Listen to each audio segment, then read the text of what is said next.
Hi there, this is Nicola and welcome to Forever Young Autobiographies. It's the channel where we help you write and publish your life story for family and friends so that unique memories can live on. If you're new to this channel, please subscribe and hopefully like this video.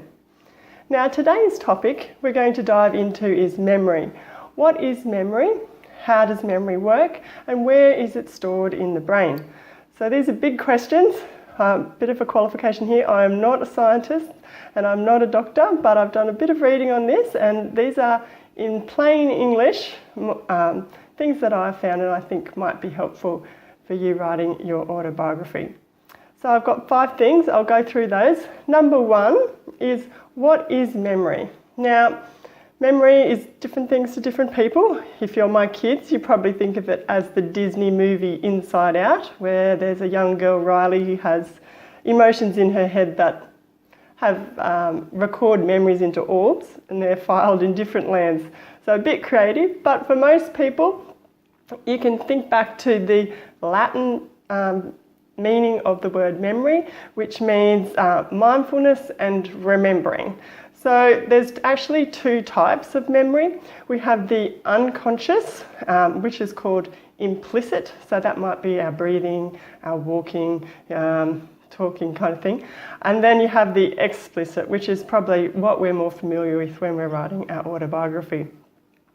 Now, where are memories stored? Obviously in the brain, but there are about 4 different sections to the brain.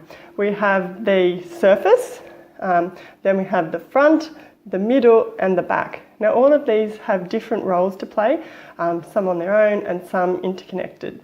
So I'll try and break this down simply, if I can remember, and do apologies on some of these terms.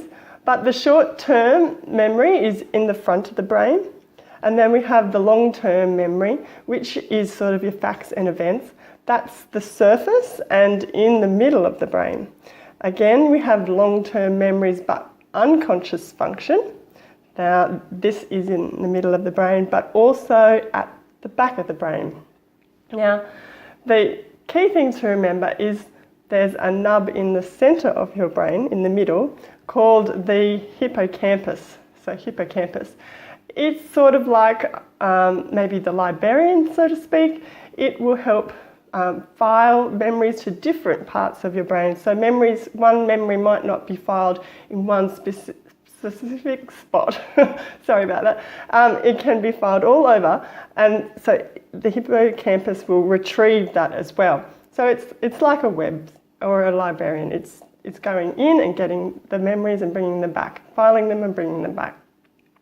Whereas your short-term memory, which is at the front, will hold things for, just a few seconds. It might be that you go to the fridge trying to remember what you were cooking for dinner, that kind of thing. So just short-term memory at the front. Now, the last thing I wanted to talk about was loss and recall of memory. Now, we're all probably aware that there's different health conditions that affect your memory. But for your average healthy person, it all comes down to practice or reinforcing those memories by remembering them. So I think the brain cells in your brain will fire every time, the pathways will fire every time you remember a memory, and the more often that you activate those certain brain cells, the stronger and the pathway becomes, and therefore stronger the memories. So I like to sort of think of it as a walking path or a path to the beach. The more people or the more times that you remember it, the deeper or more defined that path or that memory path becomes. So I hope I haven't overloaded you all there. There's a lot to take in. Hope your brain's not exploding, so to speak. But if we can understand memory and a bit about amazing facts about how it works, then it can help us with our writing and recording memories. So just to recap, we've talked about what is memory, where it is stored, how memory works, the short-term memory, and also about loss and recall.